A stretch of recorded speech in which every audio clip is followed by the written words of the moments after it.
Howdy everyone. So the time is officially here for me to try to get my 1979 Mazda RX7 working.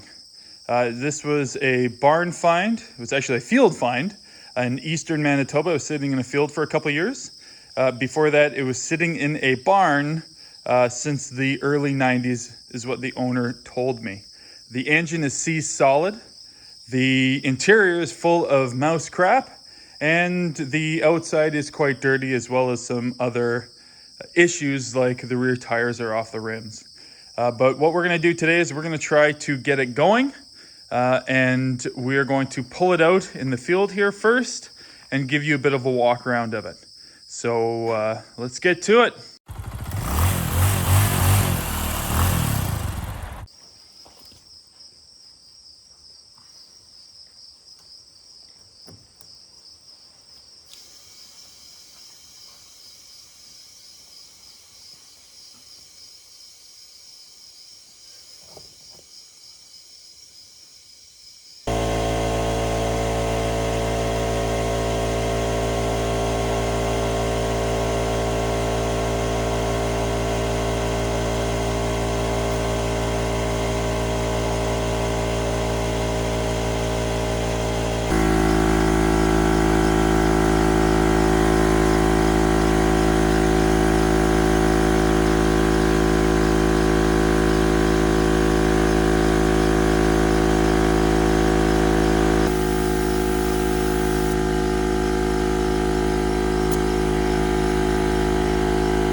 Well, all the tires hold air, but I don't think we're going to be able to get this one on the bead again.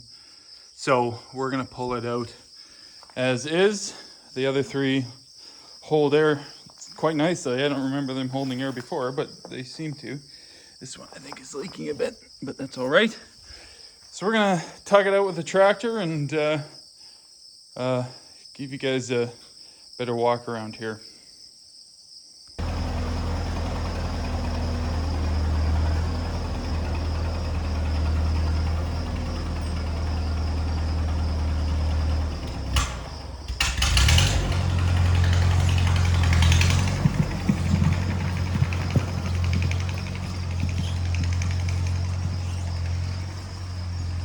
Alrighty, so we pulled the Mazda out of the pull shed, and so the story behind this is bought it off of a guy whose father owned a dealership in eastern Manitoba, and he said at a young age he would drive the heck out of it, and one day he was driving the heck out of it, and started blowing white smoke out of the exhaust, and then just lost power. So what they did is they put it in their barn, then the barn collapsed, then he put it out in a field, and that's where when I came across it. Now, cosmetically, so there's pros and cons. Pro is normally when you find any old Japanese import, like a Toyota or Mazda from the 70s and 80s, they're rusted completely out. The only major rust on this car is right here on the lip of the door and right here. And it's not all the way through. So this car is actually in really good shape. The rockers are in really good shape. The paint on it, although it's covered in bird junk, it's really, really good. The only rust on it is just minor cosmetic surface rust. There's nothing that's really deep. There's a little chip here. Everything on here, I think, can be buffed out. There's a bit of rust right here. But again, the rockers, they're solid right through. There's no holes. It's in really good shape. It looks like something that's been sitting in a barn for that long. and hasn't seen the Manitoba winters and salt and whatnot that we get here. Now, the interior is a different story. So I'm gonna have to hold my breath going in here because it is full of mouse poop. Now I've already fogged it with a disinfectant that's supposed to kill hantavirus, but it needs to be vacuumed out, and the entire interior needs to come out and be washed and or put a new one in, which is probably what I'll end up doing, just because it's so bad. So, ooh, it stinks. I apologize for those who are watching on Smell-O-Vision because it smells awful. And you can see, oh, the junk there. Now, as far as kilometers, it's got 207,000 kilometers on it. But like I said, the engine is seized. Now, it is pretty much original. It's still got the original tape deck and instrument. Ooh, that smells. Now, there are things that I will definitely need to do to it, other than wash it and clean it. I think the e-brake cable's toast, so I'll have to replace that. But if you look at the door, the rockers and whatnot on the top here, like I said, it's really just surface rust, which is totally unheard of on these. Like, you can't find it like that. That's kind of one of the first Japanese cars I've had that I don't have to cut out the rockers. I just need to repaint them. It does have the moon roof, I guess that is, or sunroof. I think you can pop that. Yeah, you can pop it out completely, but coming around the side here again, you can see all the junk in here. So I'm gonna have to vacuum it all out for sure and clean it all up because it stinks. But the glass is all good. It's in really good condition, but at the same time, it is in really bad condition. It's good structurally, but it's dirty, stinky, and the engine needs to be replaced. So I'll try cranking it over with a breaker bar, but I've been putting Marvel mystery oil in the engine for a while, and actually for the last 2 years, and it hasn't done anything. You can see that some cats or whatnot have been crawling up this. So I'll give you a look at the engine bay.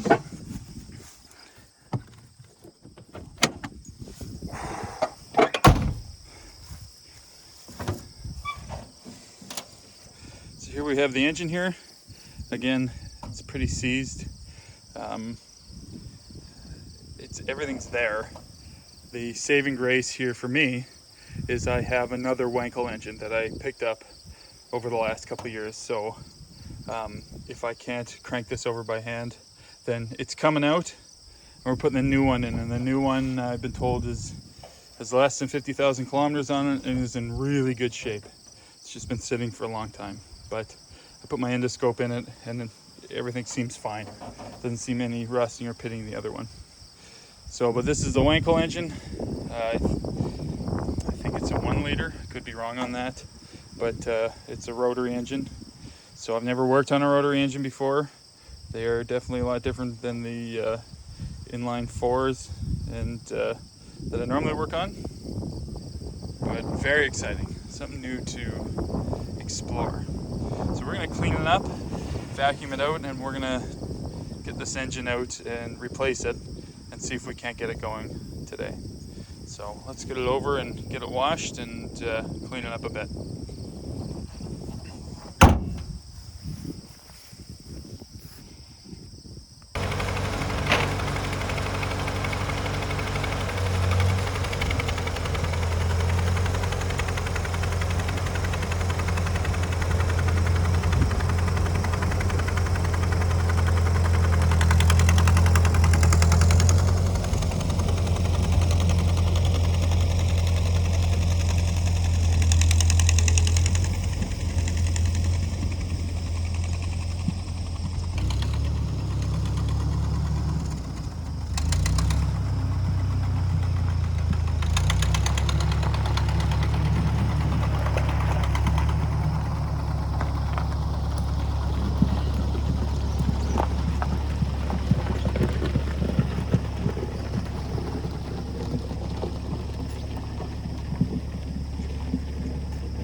Alrighty, not too bad after first wash in quite a while.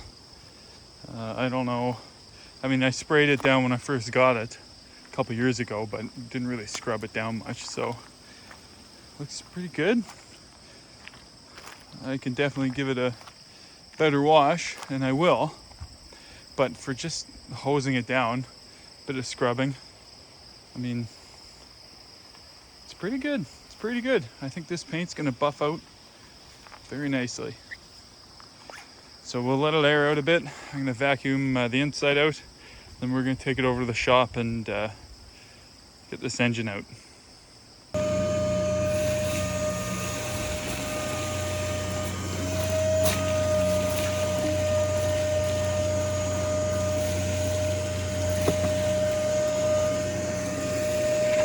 Alrighty, now that we've vacuumed it out, it's made quite a big difference.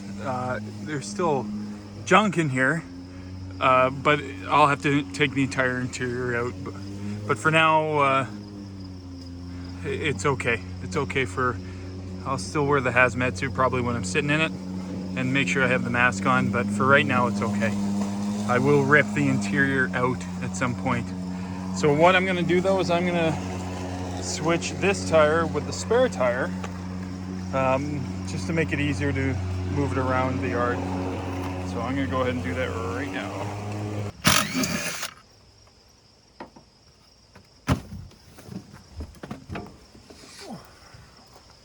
Okay. But this should just work. Whoa! That's pretty good. So automatic does it gently until it needs enough power. Wow. And then when you go in with automatic, it does it slowly. And that's the small battery. The bigger batteries are more powerful. Look at that. There's like no rust in here. It's absolutely incredible. Kind of wild. Well, it's undercoated actually. That would have helped it. Hiding the rust. Alright, that's off. This little cute little one goes on. So yeah, when you take apart stuff, kind of crazy how. Can you inflate this? Well, we'll try. I'll try. These were brand new tires put on before it sat. And that one for sure has a crack in it. So if I could get a brand new, like I don't think they sell those anymore.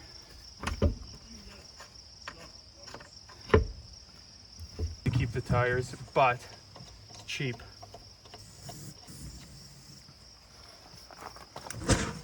Whoa! Oh, no.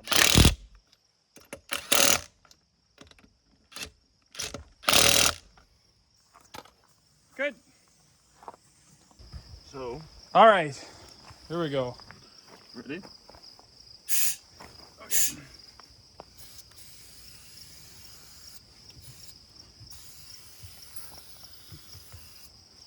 Okay, watch your hand.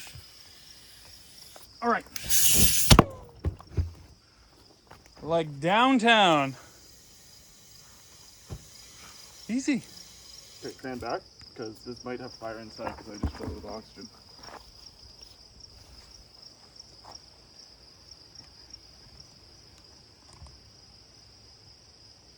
It's unlikely. You know what? I think I can hear it leaking, but it's on the bead. That's what counts.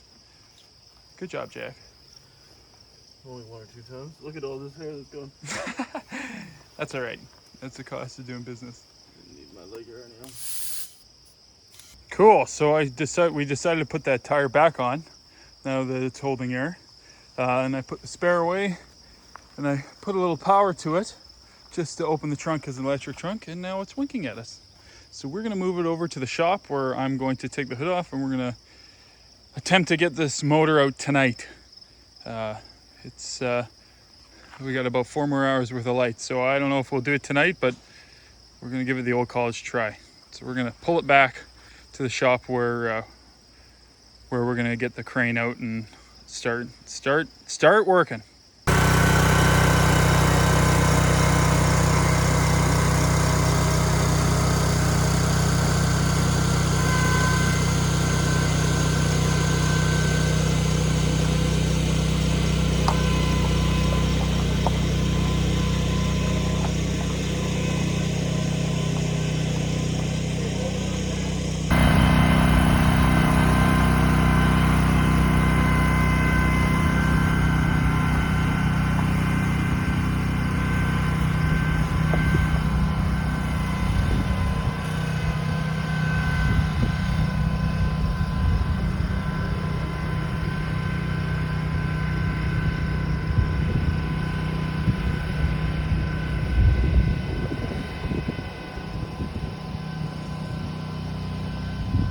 Who says you need a big fancy Ford tractor?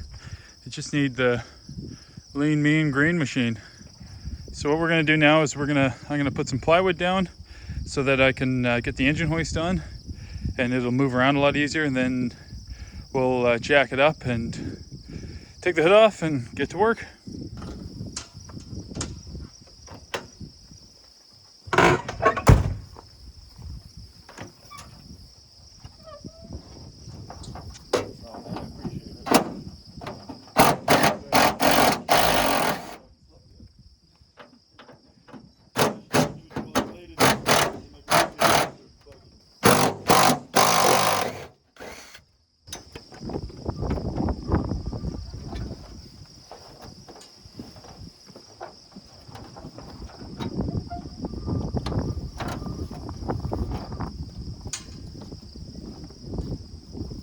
All right, with the hood off, we're gonna go ahead and take the battery off.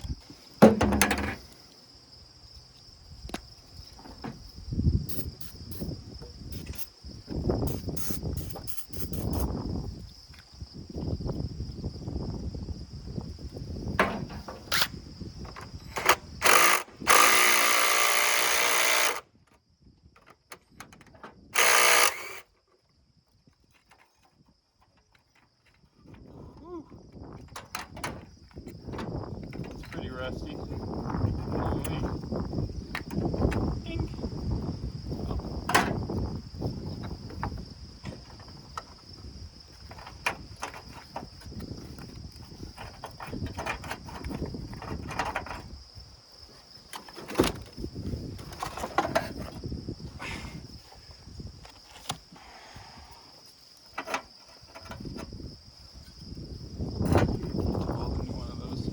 Well, that was easy.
Half of those bolts broke. Great. Just enough to keep it in.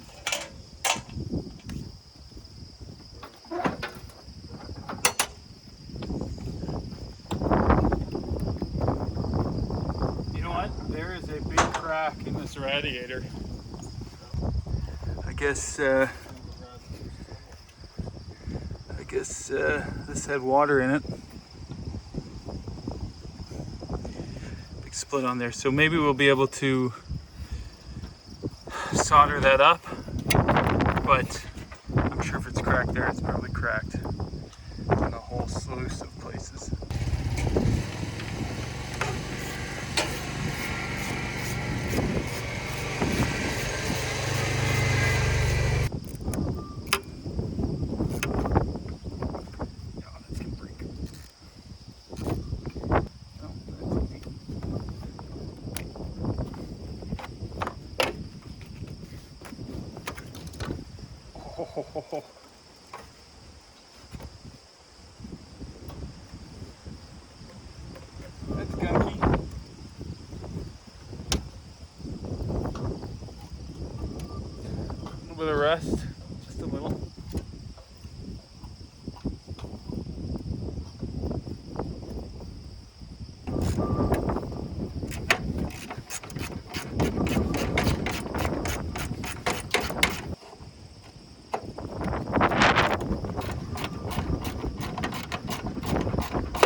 Well, the rad came out without the oil cooler, but it might be a little hard to see.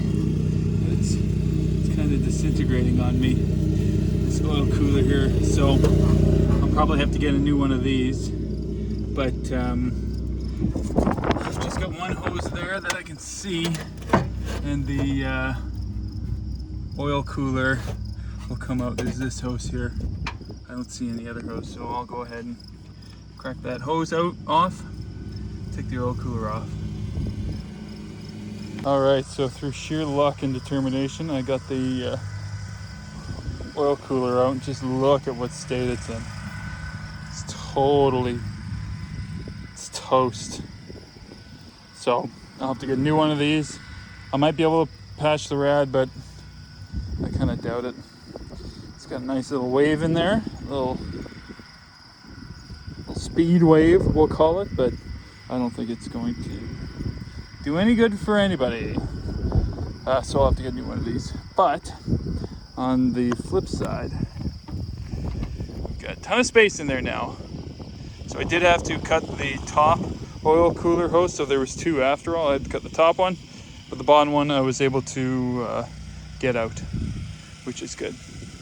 So now I'll have to take all of the hoses out and all the wires and whatnot, sensors and everything that are attached to the motor. Now the light is fading, so I'm hoping I can get this all done before the light goes down and we can possibly swap the motor today. That was the goal, swap the motor, but there's still plenty to do. So enough chatting and I'll get to it.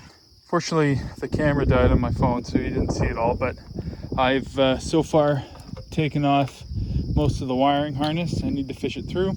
There's some hoses I need to take off in the front that I believe are for vacuum hose, so the two there. And then there's the rad or heater core hoses that run through the engine. I gotta take those off. So I'll hopefully I can get that all done before the light goes down completely, but I'll get to it.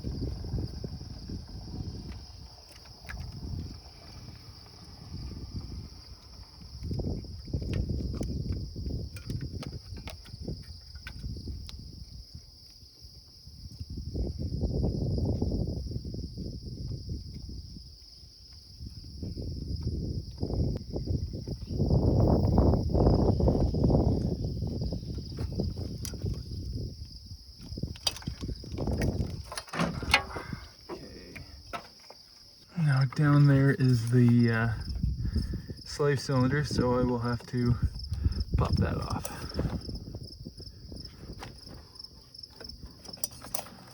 But the wiring harness is out.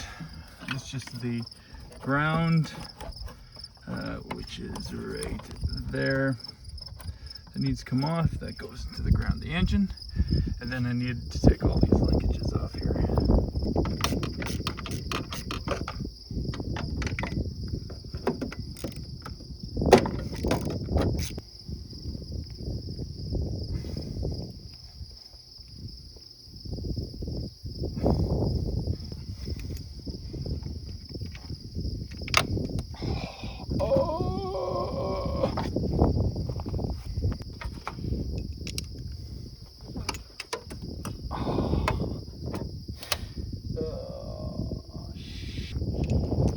Try this again.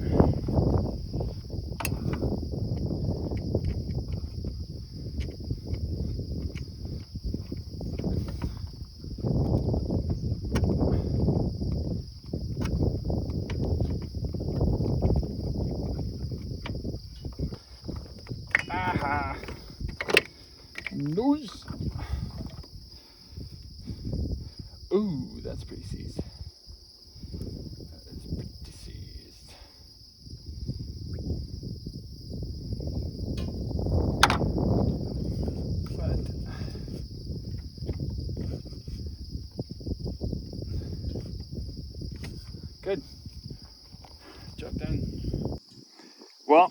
was able to get the slave cylinder off and most of the linkages and hoses on this side of the motor, with the exception of the choke and throttle cable. Now I still have to take the exhaust off and the manifold on that side, but unfortunately, because we're running out of light, I'm gonna have to stop it there. But it's amazing how small these engines are. These just tiny little engines, these Wankles. But we are gonna keep working on this though. I mean, I still have to get a new rad because it's cracked, or try to patch it, and definitely need a new oil cooler because of all of that waviness going on there. But we're making progress. We're making some good headway. So we'll continue with this. In the next video, what we'll do is we will definitely pull the engine out, slide the new one in, and we're going to clean up the engine bay too, because it's quite dirty and quite grimy. So that'll clean up quite nicely once the engine's out. And we can have a look at the clutch too. So that'll do it for this video though. Thanks everyone for watching, and we'll talk to you next time.